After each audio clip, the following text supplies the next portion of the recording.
Bom, inicialmente, eu queria cumprimentá-los pela vitória e vou parafrasear um advogado que vocês já devem conhecer, chamado Calamandrei, Piero Calamandrei. Ele escreveu esse livrinho aqui. Eles, os juízes, nós, os advogados, quer dizer, os juízes vistos pelos advogados. E a frase dele, que eu vou abrir essa palestra com vocês, é a seguinte: para se encontrar a justiça, é preciso que se entre nesta casa com a alma pura. Eu vou apresentar para vocês duas vertentes da justiça militar do mundo ocidental: a vertente latina e a vertente anglo-saxônica. Na vertente latina, eu vou me referir aos romanos, depois vou para a Península Ibérica, depois no Brasil colônia, até a Idade Média, até chegar nos nossos dias. Vou apresentar também um DVD de 14 minutos que mostra como nós trabalhamos. Depois nós vamos trocar ideias, e eu acho que é a primeira e única oportunidade que vocês vão ter sobre conhecer a história da justiça militar. A primeira notícia que nós conseguimos sobre justiça militar foi um julgamento no campo de batalha há mais de 4.000 anos. Vocês sabem perfeitamente que a civilização ocidental, ela começou na Mesopotâmia, Eufrates e Tigre. Havia um povo lá onde surgiu a primeira lei escrita, o Código de Ur-Namur, 4.500 anos atrás, mais ou menos. Ali foi a primeira notícia que nós tivemos. No transcorrer do tempo, não havia justiça militar, porque o cidadão lutava, defendia a sua cidade. Por exemplo, Sócrates, que foi o maior filósofo do passado, da antiguidade, ele lutou 2, 3 vezes defendendo Atenas. Aí voltava a ser civil.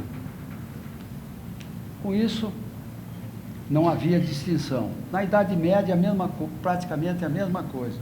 Você tinha o suzerano e o vassalo, que tinham um acordo econômico e segurança, mas pouca notícia nós tivemos nessa época.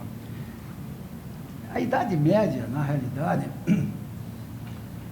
para fins didáticos, nós conhecemos como a queda do Império Romano do Ocidente e a queda do Império Romano de Constantinopla, no Império Romano do Oriente, em 1452, mais ou menos. Mas isso é didático, porque a história é um processo. Ela não tem datas estanques. Quando isso sendo um processo, são eventos, atos que se prolongam através do tempo. Nessa época, todo o conhecimento humano, e aí uma das razões da força da religião católica, foi para dentro dos conventos e dos mosteiros. Tem até um filme, que não sei se vocês assistiram, não sei o que, da Rosa, que conta um pouco dessa história. Quem tem informação tem poder. Por isso que a igreja foi muito forte. Até que houve um problema, e esse problema influenciou os soberanos. Qual foi o problema? Foi o protesto do Lutero. Você diz, mas o protesto do Lutero tem que ver com a justiça militar. Não, o protesto do Lutero é o seguinte: você não precisava mais da igreja para falar com Deus. E isso influenciou os soberanos, porque eles invocavam o direito divino para ser soberano. Caiu o direito divino e eles então passaram a adotar o direito hereditário. Então, nessa época, nós tivemos muitos problemas. Já se matou em nome de Deus no século XII, século XIII, com as cruzadas, depois com a Inquisição. Nessa Idade Média não tivemos quase nada. Aí começou o seguinte: no século XVI, século XV, surgiram os exércitos permanentes. Aí então surgiu a justiça militar. Mas antes, nós tivemos no passado, o primeiro embriãozinho de uma justiça militar foram as legiões romanas. Eu não sei se vocês sabem, mas as legiões romanas ficavam muito tempo fora de Roma. Elas não podiam, só podiam entrar em Roma com autorização do Senado. E nesse local, quando eles chegavam nos arredores de Roma, vamos dizer, na Etrúria, eles acampavam. Esse acampamento em latim se chamava castro, razão porque nos chamam de justiça castrense. Essa é a história. Justiça castrense por causa do acampamento, castro. E o romano, se a Grécia nos deu a filosofia, a lógica e a ética, os romanos deram o direito. Vocês sabem perfeitamente que o direito romano começou com a lei das 12 tábuas. Eles eram aficionados à lei. E eles perceberam que aquele que lutava tinha que ter um julgamento diferente do civil. Por quê? Ou ele matava ou ele morria. Então aquilo era uma tensão, hoje nós chamaríamos, uma tensão psicológica muito grande. Então esse homem não podia ser julgado como era julgado o civil. Então, eles, percebendo isso, criaram a figura do tribunos militar, que era um misto de chefe de legião, comandante e magistrado. E esse tribuno militar se reportava ao pretor em Roma. O pretor era o segundo homem na hierarquia de Roma, era substituto do cônsul e era encarregado da parte jurídica. Era o pretor. Então esse foi o primeiro embrião de justiça militar. Falei para vocês que na Idade Média pouco se conhece. Eu tive muito problema, mas era muito regional. E no século XVI, XV surgiu o exército permanente. Aí surgiu a necessidade de um órgão, uma estrutura para julgamento. Aí surgiram os conselhos de guerra. O que eram esses conselhos de guerra? Ele era composto por 5 ou 6 versados em direito, né? Hoje você poderia chamar de versado em direito, técnico em direito. Nós tivemos vários aqui no Brasil que depois fizeram faculdade e se tornaram advogados. Eram rábulas, esse termo. Eram verdadeiros rábulas, aqueles homens, né? Só que eles não usavam esse termo. Evaristo da Veiga Pai foi rábula. Aí ele estudou e se formou e se tornou advogado. Até 1940, 40 e pouco, nós tínhamos rábulos aqui no Brasil. Eram técnicos em direito. Mas, voltando ao problema criou-se em 1580 conselhos de guerra. Aonde? Na Espanha, na Itália e na França. Em Portugal, só em 1640. Por quê? Porque, por uma razão muito simples. Durante 60 anos, a coroa espanhola e portuguesa era uma só. 1580 a 1640. Portugal criou o Conselho de Guerra, então, em 1640. Com o decorrer do tempo, esses países colonizadores tinham conselhos de guerra, por exemplo. Portugal tinha conselhos de guerra aqui no Brasil, tinha em Goa, que era colônia portuguesa, e o foi durante 400 anos. Depois passou para a Índia, tinha na África, sentiu a necessidade de dar uma orientação e criar. Para que haja justiça, tem que ter no mínimo 2 níveis, no mínimo, né? E criar uma corte de apelação. Então, em 1777, criou o Conselho de Justiça em Portugal e trouxe uma novidade espetacular, o escabinato. Isso nós mantemos há 207 anos, escabinato. O que é o escabinato? É a mesclagem de homens do direito com leigos. Leigos somos nós militares. Homens do direito são os togados. Eles trazem a justiça do direito, nós trazemos justiça, comandante. Dessa mesclagem é que sai o julgamento, que vocês viram. Quando o ministro militar é relator, o ministro civil é revisor, e vice-versa. Nós mantemos há 207 anos isso, Isso é uma razão, talvez, até da nossa sobrevivência.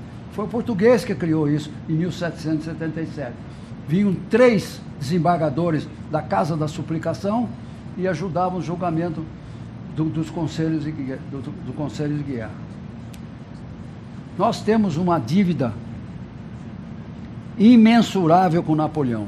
Se eu fosse autoridade nessa terra, em cada capital botava uma estátua de Napoleão. Que não for a decisão de Napoleão de invadir a Península Ibérica, hoje nós seríamos 5 Brasis, pelo menos. E eu provo isso, aconteceu com a América Latina. A vinda de Dom João para cá foi de um valor tremendo, imensurável para nós, para o Brasil. Permitiu manter a integridade territorial e com isso o Brasil, que tinha o antigo Tratado da Tordesilha, pegava, por exemplo, o Brasil de Belém à Ilha do Desterro, que é Florianópolis. Mas com o Tratado de Madrid de 1750, nós entregamos a colônia de Sacramento para os espanhóis e ficamos com parte do Rio Grande do Sul. Aí o Brasil duplicou seu tamanho. Surgiram, então, aquelas cidades que nós chamamos das missões, São Gabriel, Santo Ângelo, etc, etc, etc. Foi a troca que foi feita dos portugueses. E a vinda dele para cá, o que ocasionou? Ocasionou, primeiro, o seguinte: ele desceu em Salvador, ficou lá algum tempo, quase um mês, criou a primeira faculdade de medicina, abriu os portos, o Brasil podia negociar com todo mundo, e criou a primeira fábrica de pólvora. Quando ele chegou aqui para o sul, ele chegou no dia 7 de março, desembarcou no dia 8. Mas agora eu vou fazer um parênteses para vocês, para dar uma ideia de como era a parte jurídica portuguesa nas colônias. O português tinha nas colônias juízes do povo ordinário, juiz de fora e juiz de vintena e corregedor. O que era ser juiz? Ele não era um juiz. O único que era juiz ali na realidade era o juiz de fora, que era itinerante, por isso ele se chamava de fora, e tinha feito curso de direito em Coimbra. Os outros, hoje nós chamaríamos de árbitros, porque juiz de vintena, o que era isso? Em toda povoação com mais de 20 habitantes, tinha alguém para decidir as contendas. Naquele tempo não tinha comunicação, era muito difícil. Então, você vê a inteligência do português. No segundo nível, o que ele tinha? Tinha relação.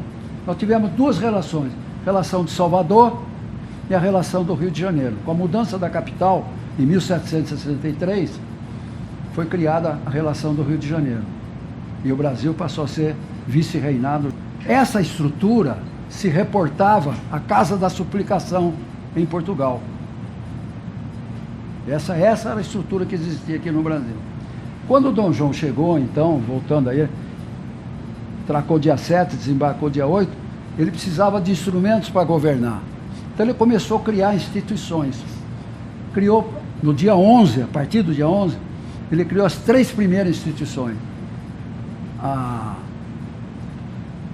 Secretaria do Erário, que é a Secretaria da Fazenda, né, a primeira coisa, Secretaria Ultramarinha e Secretaria da Guerra. E foi criando instituições. No dia 1º de abril de 1808, ele criou o Conselho Supremo Militar de Justiça, que deu origem a esse tribunal. Ele pegou também a Casa da Relação do Rio de Janeiro e levou a Casa da Suplicação, no dia 10 de maio. Esse Casa da Suplicação foi assim até 1824, a primeira Constituição. Aí passou a ser Supremo Tribunal de Justiça.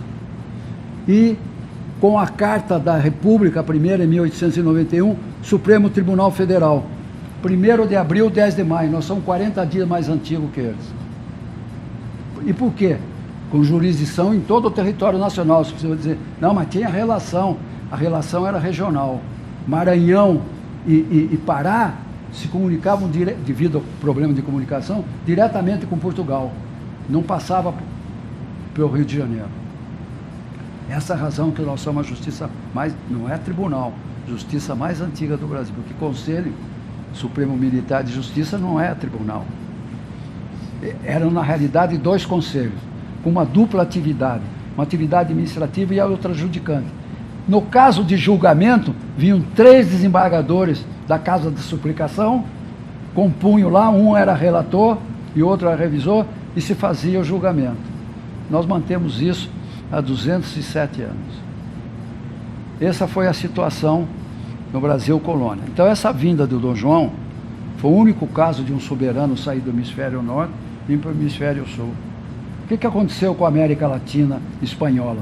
Você tinha o vice-reinado do Prata, o vice-reinado do Peru, capitania do Chile, e tinha a Gran Colômbia, que a Colômbia naquela época se chamava Granada, que era composta por Granada, Venezuela, Equador e Panamá. Como em 1808 ou 1810 até 30, eles explodiram, formaram todos esses outros países aí, Bolívia, Equador, Paraguai. Já o Uruguai foi a Cisplatina de 1818 até 28, onde proclamou a independência dele. Graças a Deus, senão nós vamos ficar com um problema sério de ter o idioma espanhol aqui, mas ainda bem que resolveram pacificamente o problema, né? E Dom João também foi o único caso na história que o filho proclamou a independência, o filho do colonizador proclamou a independência. Então nós tivemos alguns fatores determinantes na nossa formação. Até hoje nós não temos tipo brasileiro definido.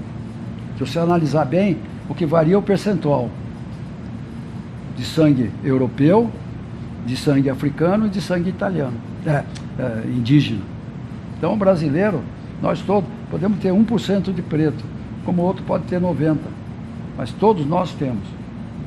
Isso não definimos o tipo brasileiro, e isso provoca no julgamento, no brasileiro, esse jeitinho todo especial, querer quebrar galho, de falso malandro. Vocês vão se deparar com esses problemas. Mas um dia nós vamos ter o modelo brasileiro perfeito, não sei quanto tempo vai demorar. Com a proclamação da República, aconteceu um fato importante. O Conselho deixou de ser Conselho, passou a ser Tribunal. Mas até então, vocês têm que ver o seguinte, eram departamentos ou seções do Exército e da Marinha. Estavam no Executivo. Isso se discutiu. Quando o Rui Barbosa, em 1911, fez uma análise sobre a Constituição de 91, e essa foi publicado na revista do Supremo Tribunal de março, abril e junho de 1911, ele disse que não entendeu por que não colocaram a Justiça Militar no Poder Judiciário, já que era um tribunal. Nós tivemos aqui no Brasil tribunais administrativos, isso foi uma criação dos franceses, né? Os franceses criaram o contencioso, que era tribunal administrativo, nós tivemos no Brasil. Mas graças a Deus, nós, com a Constituição de 34, portanto, há 81 anos, fomos incluídos no Judiciário. E quem fez isso foi o ministro do Supremo, que foi encarregado na Constituinte de 1934 de organizar o Poder Judiciário. Havia uma polêmica, porque está, por que não está, por que está, por que não está. Ele disse, não, vou decidir. E nos colocou no Poder Judiciário. O que tem de vantagem com isso? Independência e legitimidade no julgamento. Nós não temos subordinação nenhuma com as Forças Armadas. E isso, durante o regime militar, foi de um valor muito grande, porque nós, até o HC, que foi cancelado com a AI-5 em 13 de dezembro de 1968, aqui entravam com petição ou representação e nós devolvemos o processo ao COP para que fosse completado. Então esse tribunal sempre teve muita independência e a história dele se mescla com a história do Brasil. Por quê? Até a República, os presidentes do Conselho eram os soberanos. Depois, com a República, foi Deodoro e Floriano. quando terminou Floriano em 93, passou a ser, como tribunal já, passou a ser mais antigo, o mais antigo. Foi assim até 1934, aí passou a ter rodízio entre os militares, e em 96 passou a ter rodízio incluindo os civis. Nós somos a justiça militar mais civilizada, entre aspas, do mundo. E vou provar. Nós temos 54 magistrados. 44 são juízes de direito. São vocês. 10 são os militares. Ah, mas na primeira instância tem o conselho. São permanentes. Eles não são permanentes, são provisórios. Então, vocês são juízes de direito. O Ministério Público é de civis, que se dedicaram ao Ministério Público Militar. A Defensoria é civil. Nós temos 1.000, vai aparecer que eu vou projetar depois, 800 funcionários, nós temos 1.000 funcionários, todos concursados, civis. Pô, se quiser acabar com a justiça, é só tirar os 10 militares daqui, pô. Né? Então nós somos diferentes. Existe um ranço mundial contra a justiça militar e o problema do militar julgar civil. Por quê?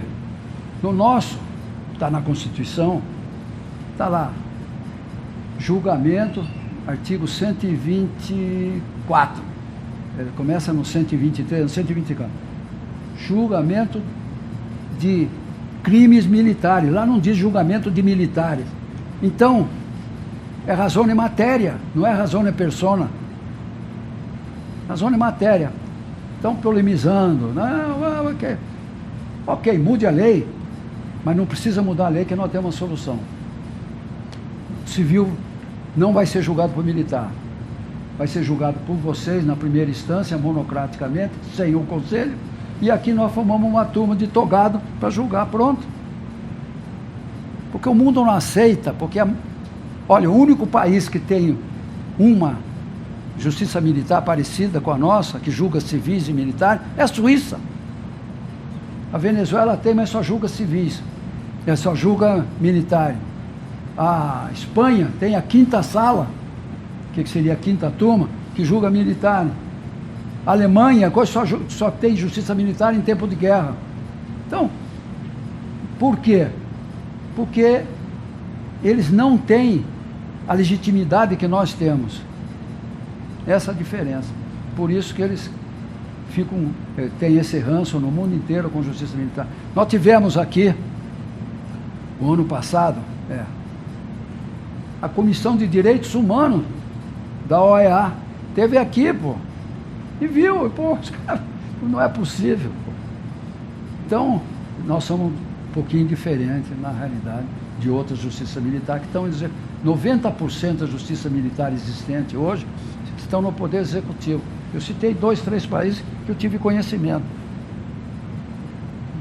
E enquanto existir Força Armada, existirá uma justiça militar. Depois eu vou falar nisso. Muito bem. Na área anglo-saxônica, qual é a diferença? É que eles trabalham com corte marcial. O que é corte marcial? Corte marcial é um conselho de guerra que funciona naquele julgamento, e só militares. Quando termina o julgamento, dissolve, e depois é criada outra corte marcial.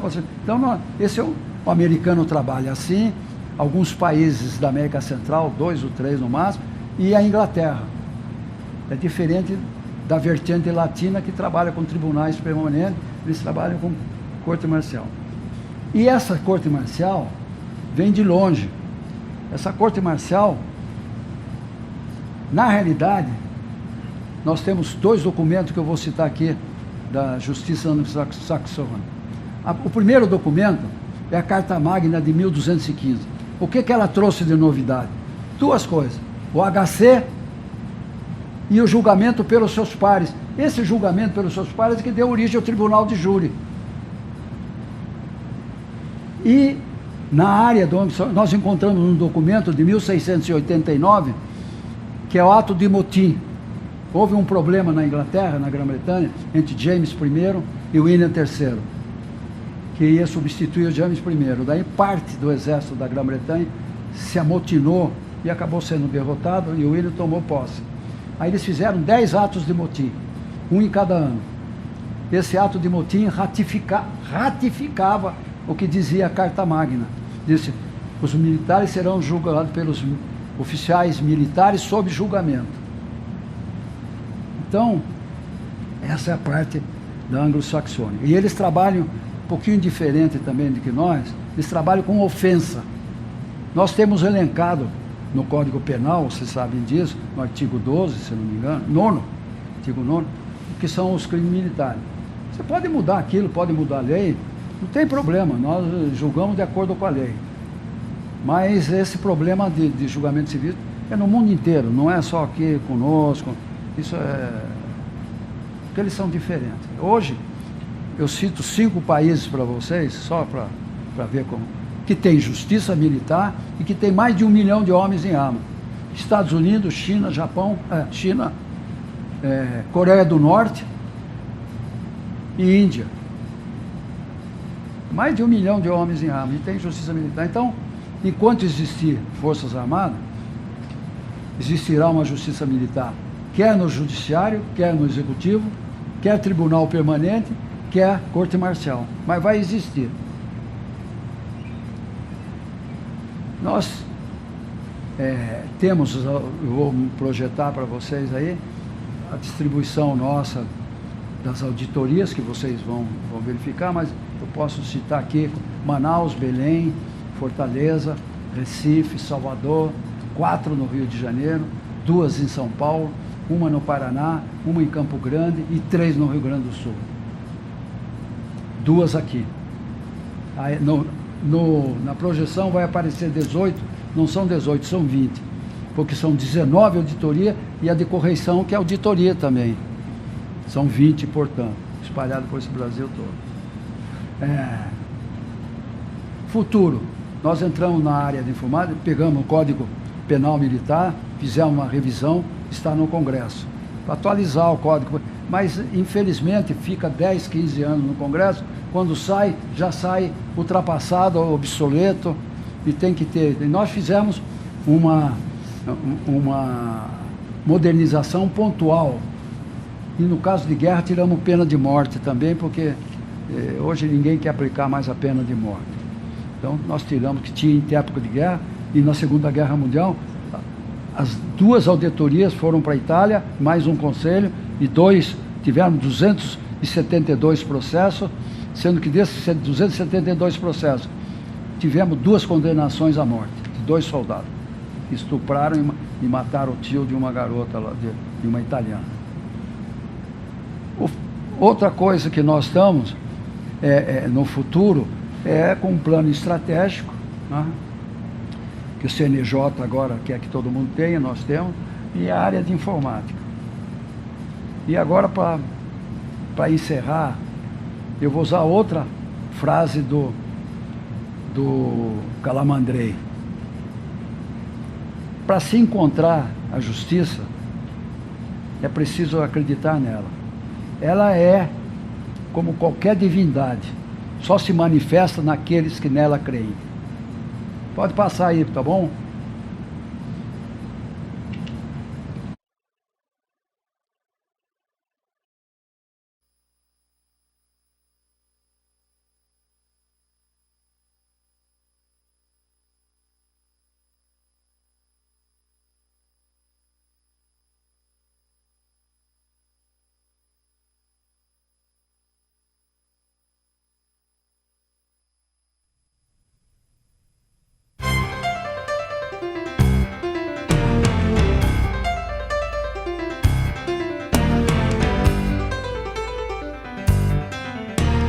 Valdemário Freitas, Cildemir Miranda e Valdenice Araújo. Brasileiros como quaisquer outros, pais de família, donas de casa, estudantes, trabalhadores, vivem os mesmos problemas, enfrentam os mesmos desafios, desfrutam dos mesmos prazeres, alimentam os mesmos sonhos. são diferentes apenas numa coisa: escolheram a carreira militar como opção profissional. Apesar de uma vida normal, a profissão de Valdenice, Valdimário e Cildenir impõe a eles regras diferentes no dia a dia. Militares estão sujeitos a rígidos regulamentos que têm por objetivo resguardar os dois mais importantes pilares da profissão que escolheram: disciplina e hierarquia. O Brasil possui hoje cerca de 480 mil militares nas suas forças armadas. Marinha, Exército e Aeronáutica. São homens e mulheres na ativa e na reserva. Atuam em todo o território brasileiro com a missão de proteger a soberania do território nacional. Na rotina deste trabalho e também na vida pessoal, como qualquer outro cidadão, o militar pode cometer crimes. Pode fazer algo que venha ferir a lei e levá-lo a prestar contas à justiça.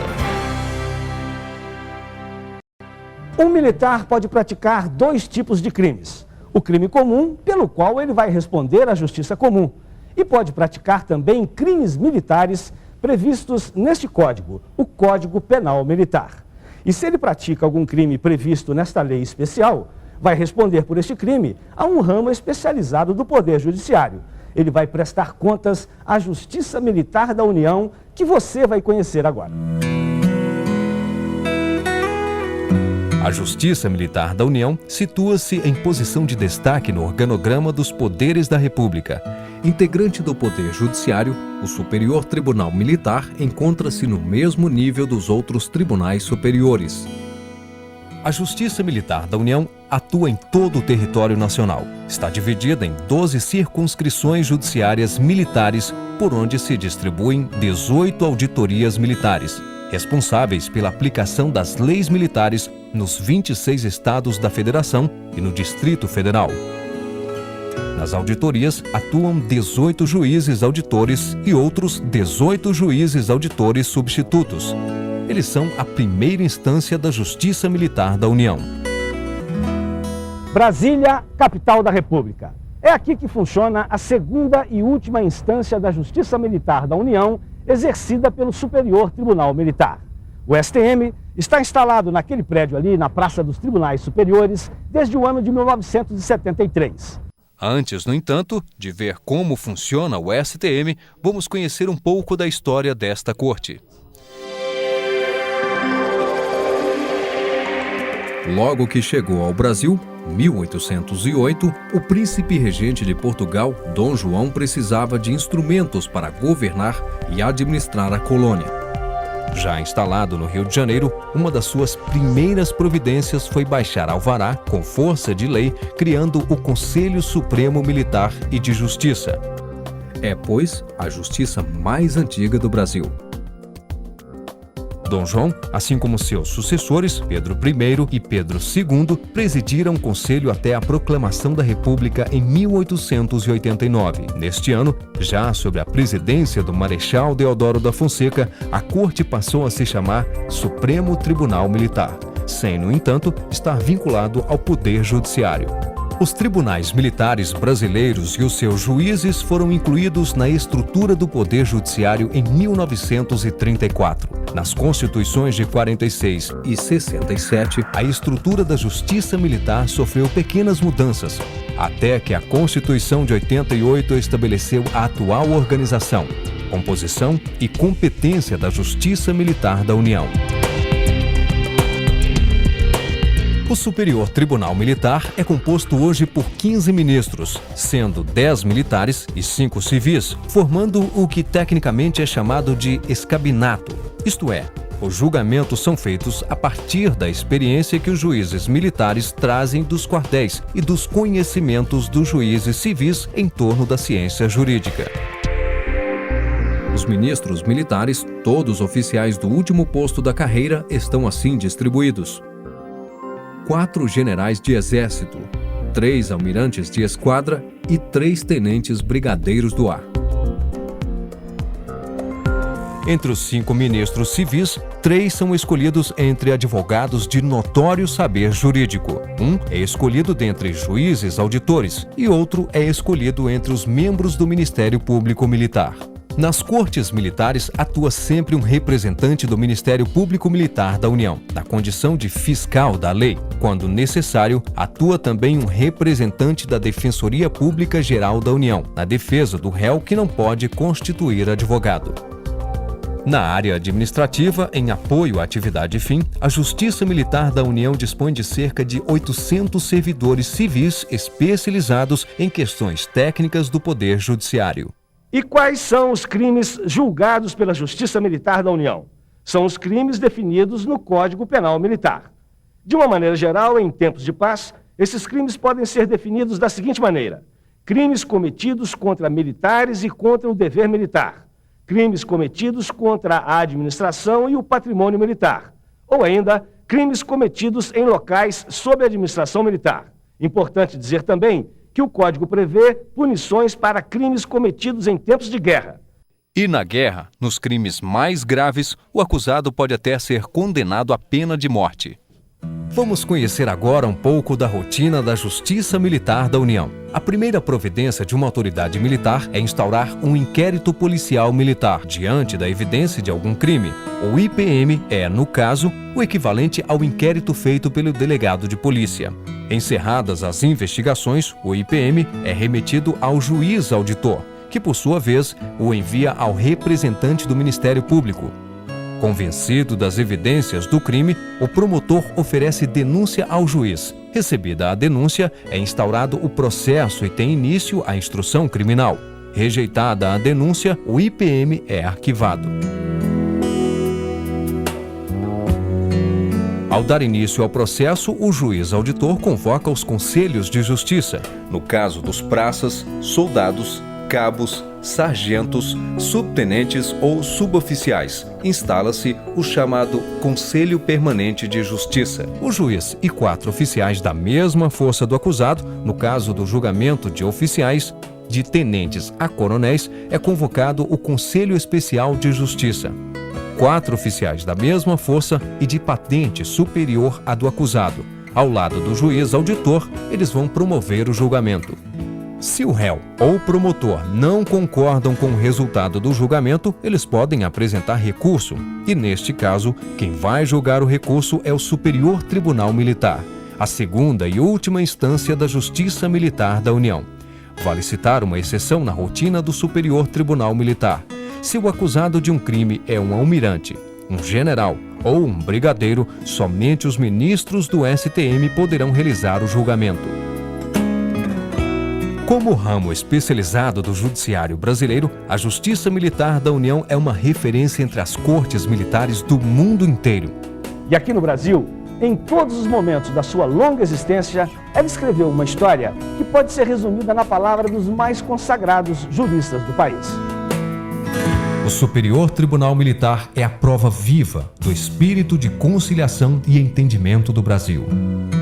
Nesta hora em que há um medo generalizado e medo justificado porque ninguém está garantido, quando agentes de segurança podem apanhar qualquer um e sumir com o cidadão, este STM não tem medo. No Brasil, a Justiça Militar não funciona como justiça de exceção ou como tribunal de segurança, no qual as razões da justiça são submetidas às supostas conveniências da segurança do Estado. A Justiça Militar tem observado os princípios gerais do direito, julgado de acordo com a lei e provas do processo, permitindo aos advogados desempenharem seu papel com liberdade. Com mais de 200 anos de existência, a Justiça Militar da União teve participação decisiva na construção do Brasil de hoje. Ao planejar seu futuro, a Justiça Militar da União tem se modernizado ao investir em recursos humanos e tecnologia da informação. Essa nova realidade está alinhada a uma visão de planejamento estratégico que almeja uma justiça célere e moderna em consonância com as metas do Poder Judiciário. E fazendo o que sempre fez a Justiça Militar da União, continua cumprindo seu papel constitucional na defesa de nossa soberania e do povo brasileiro.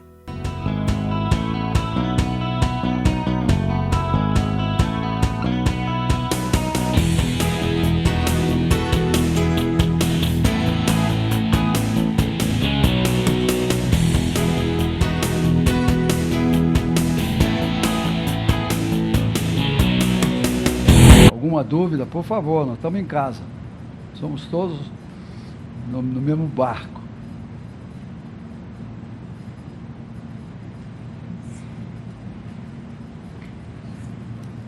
Se não tiver dúvida, ótimo também, não tem problema não. Mas vai aparecer quando forem julgar. Não, olha aqui, nós temos que nos preparar. Nós vamos ter terrorismo aqui no Brasil, no máximo dentro de 2, 3 anos. Então o mundo inteiro está tendo. Você acha que nós somos uma ilha da tranquilidade? Não vamos ter. Então nós temos que estar preparados.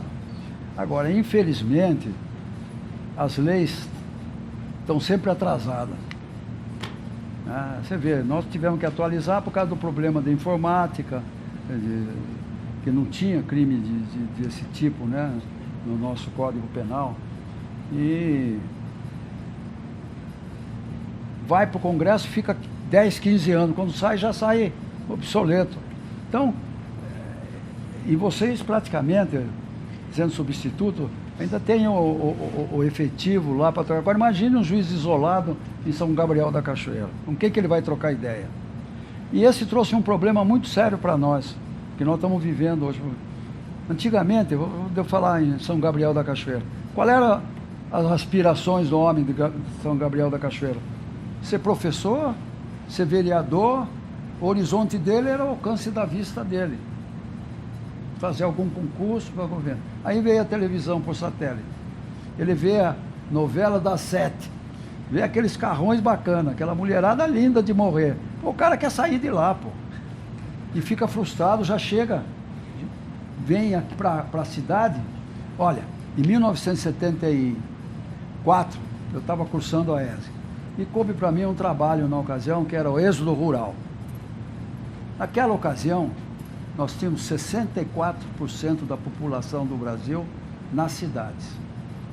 Hoje nós temos quase 90%. Vê o que é com 90% de 200 milhões. Então não tem estrutura que resista. E isso provoca uma série de problemas. Outra coisa, nós, por culpa da AMB, que nós somos associados, e vocês devem ser associados, há muito tempo eles torpedeavam a arbitragem e a conciliação. A Argentina tem há mais de 20 anos isso. E o que acontece? Nós estamos em crise no Poder Judiciário. 90 milhões de processos. Se tiver um problema agrário, nem seu bisneto vai pegar. Vai levar 50 anos. Outra coisa, nós criamos quatro instâncias aqui no Brasil. É muita competência para o STM, para o Supremo. Ele, olha aqui, é Corte Constitucional, é Corte de Apelação e é Corte de Juízo Especial. É muita coisa. Mas não quer abrir mão, ninguém quer abrir mão de poder. Então, a gente briga com isso tudo e nós vamos ter problema sério aqui no Brasil. E vai começar, sabe como? Uma facção vai fazer um comício no meio da rua, vem a outra. Hoje estão fazendo escalonado, não está havendo confronto, mas daqui a pouco está acontecendo no mundo inteiro. Você acha que não vai acontecer aqui no Brasil? Então nós temos que estar preparados, principalmente a justiça militar. Porque quando botaram os militares no morro, a primeira vez que foi, não foi nem no morro, foi no Rio 92, eu procurei os ministros e falei, olha, não tem fundamentação jurídica para isso. Vai ser enquadrado como crime comum, se houver algum problema. E acabou dando. Saiu depois, quando começaram a envolver o pessoal nos morros, que eu particularmente sou contra, porque o militar não é preparado para isso, nós somos preparados para matar ou morrer. Né? Emprego ordenado à violência. Mas precisou, como é que você vai justificar você ficar todo mundo no quartel e você ter problemas sérios na cidade, ter calamidade pública? Ele tem que cooperar com isso, senão é melhor dizer, estão fazendo educação física no quartel, melhor fechar. Né? Então tem que fazer, mas com cuidado. Aí saiu lei protegendo tudo em 98, dizendo que é crime militar, tudo direitinho. Mas você tem que preparar por essas novidades que vêm por aí e vai haver muito conflito de competência, positivo e negativo. Então, ainda bem que as nossas auditorias são tirando Bagé, que é uma cidadezinha do interior, né? Tudo é em capital. Você não tem dúvida, então, muito obrigado, foi um prazer fazer essa palestra para os colegas aí, os companheiros, e vocês vão gostar da justiça militar. Não tenho nem dúvida. Para nós, vocês é que merecem. Que é outra coisa aqui no Brasil, que eu fiz concurso também, fui da banca aqui, e não tive um mandato de segurança. O defeito dos concursos aqui no Brasil, sabe qual é que é? Eles querem verificar o que você não sabe. O que você não sabe é o universo, pelo amor de Deus. Ele tem que verificar o que você sabe. Aí põe pegadinha, põe não sei o quê, negativo. Eu acabei, quando fiz concurso, não tive problema. Mas todos os concursos são assim. É impressionante como eles fazem isso aqui. É um enfoque errado da realidade. Agora, é difícil passar, porque o crivo é muito grande, né? E ainda bem que tinha bastante vaga, né? Apesar que parece que tem 2 ou 3 subjúdice por aí, né? Os coitados não puderam nem. Então vocês já estão, a partir de hoje, estão ganhando já. Não é? Já estão, como que diz o espanhol, estão garantizados já, garantizados. Mas vai ter alguém, vai ter que ir para Bagé. Nem chove naquela terra. Tem um cone de secura lá. Não, tem Manaus, que a vida ficou muito cara também, já foi melhor. Agora, se vocês forem, eu vou dar um conselho agora particular. Procurado por algum comandante para dar, pode dar uma orientação, mas não entre muito no âmago da questão, senão vocês não vão poder julgar. Você vai declarar impedido. Manda ele falar com o Ministério Público. Não, é sério mesmo. Isso não impede que você faça palestra, que você possa dar alguma orientação, mas eu me lembro, quando eu estava aqui, eu fui procurado por um coronel da aeronáutica que se envolveu lá em Manaus mesmo, num inquérito. Veio procurar, eu falei, não fale comigo, vai procurar um advogado, porque você vai estar enrolado, eu não quero saber do teu caso, senão eu vou me declarar impedido. Entendeu? Então, se for, os comandantes não sabem ver o que fazer, a assessoria é fraca, vão procurar você. Dá uma orientação para ele, não tem problema, mas não entra no mérito. Isso é muito comum. Eu sei que alguns têm origem militar aí, talvez uns 4, 5, não tem? Você é 1, 3, 4, eu acertei, 4 ou 5 de 10. Né? Mas vocês vão gostar da justiça militar? Outra coisa, tem pouco processo. Graças a Deus que tem pouco processo. Senão nós não teríamos força armada, teríamos hordas, grupo de bandido. Por quê? Porque nós temos uma coisa que aí fora não tem, que é a parte disciplinar, que é considerada contravenção. Então, por até 30 dias, desde que não seja crime, né, o comandante tem autonomia. Isso é um freio. Isso é um freio, entendeu? Porque ele tem que tomar cuidado, porque a força é armada. Então, quem está armado tem que ter muito cuidado, senão vira aí a casa. E o número de processos, ótimo. Quanto menos processos tiver, melhor. Porque nós julgamos. Se viram lá, aqui se julga. É diferente de botar, a minha meta é 1.000 por mês. Põe 100 assim, que são parecidos, mas não são iguais, pode ser até idênticos, mas não são iguais. Aqui cada caso é um caso. E vocês vão ter esse problema lá. Agora, pelo amor de Deus, não sejam adeptos do direito alternativo que começou no... Tem algum gaúcho aí ou não? Começou no Rio Grande do Sul. Começou no direito alternativo. Sabe qual é o âmago da questão? Eu disse, ele quer legislar e julgar. Não dá. Direito alternativo, olha, longe de vocês. E hoje, comandante que também não seguir as normas, entra em inquérito, investigação, e vai cair aqui conosco. Mas foi um prazer imenso, quero cumprimentá-los, porque vocês são vitoriosos. E não se esqueçam que, a partir de hoje, vocês começaram a escrever a sua biografia. Sejam felizes. Muito obrigado. Nós temos um presentinho. Vou tirar, mas antes deixa eu dar um presentinho para cada um. Eu vou chamar nominalmente. Vitor. Já ganhou um, já entrou ganhando. Fernando Pessoa, que não é o Fernando Pessoa português.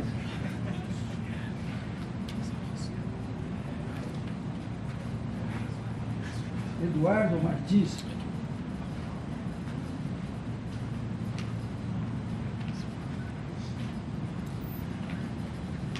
Hugo Magalhães.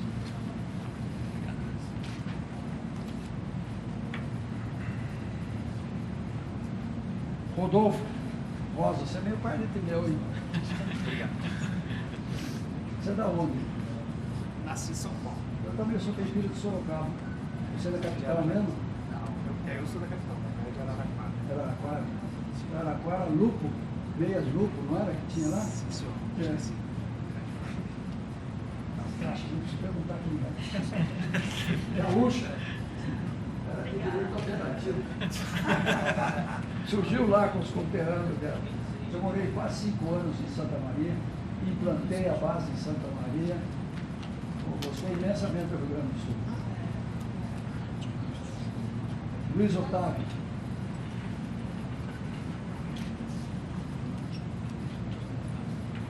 Celso Vieira. Obrigado.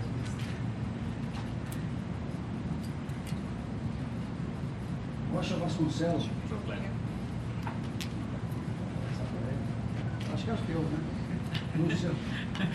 Essa é uma contribuição para vocês aí, é um trabalho de pesquisa que eu fiz há muitos anos. Agora eu aconselho a vocês, Alene, se encontrarem. Eu, quando vim para o tribunal, eu tinha 44 anos de serviço já, chefe de Estado-Maior, e tinha um primo irmão, advogado brilhante, criminal, formado em São Francisco, foi orador da turma dele. Ele me deu 3 livros. Me deu esse aqui, Eles e os Juízes, vocês não vão encontrar, dificílimo, talvez em algum museu de Calamandrei. Me deu de Pontes de Miranda, de 1953, HC, habeas corpus, só de habeas corpus. E me deu um de Rui Barbosa. Eu fiquei fã do Calamandrei. Meu livrinho está todo rabiscado lá, porque é impressionante como ele conseguiu traduzir, ele como advogado, como é que ele via os juízes, entendeu? Mas se vocês encontrarem, não custa nada. Foi um prazer mesmo, sinceramente. Eu acho que vocês vão ser muito felizes na justiça militar. Eu, pelo menos, fui durante 7 anos. Já fiquei bom. Eu falei em Bagé, a pessoa já ficou. Não, na minha opinião, devia fechar Bagé. Não é fechar. Ia ativar em São Gabriel da Cachoeira. Porque, olha aqui, 3 auditorias. Isso era. Como é que as auditorias foram localizadas?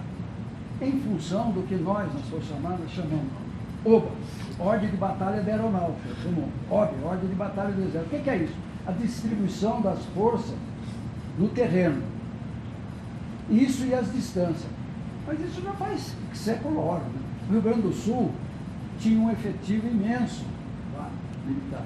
E a partir de 70, começaram a transferir para a Amazônia, para Picos, para Piauí, se não me engano, e assim foi. E continuam as 3 auditorias lá. Já tem em Santa Maria. Eu pegava essa, desativava e ativava em São Gabriel da Cachoeira. Mas até lá, se você fala isso lá, o pessoal de Bagé morre. Porque acho que o da vida para lá é o Exército e a auditoria, porque não tem mais nada.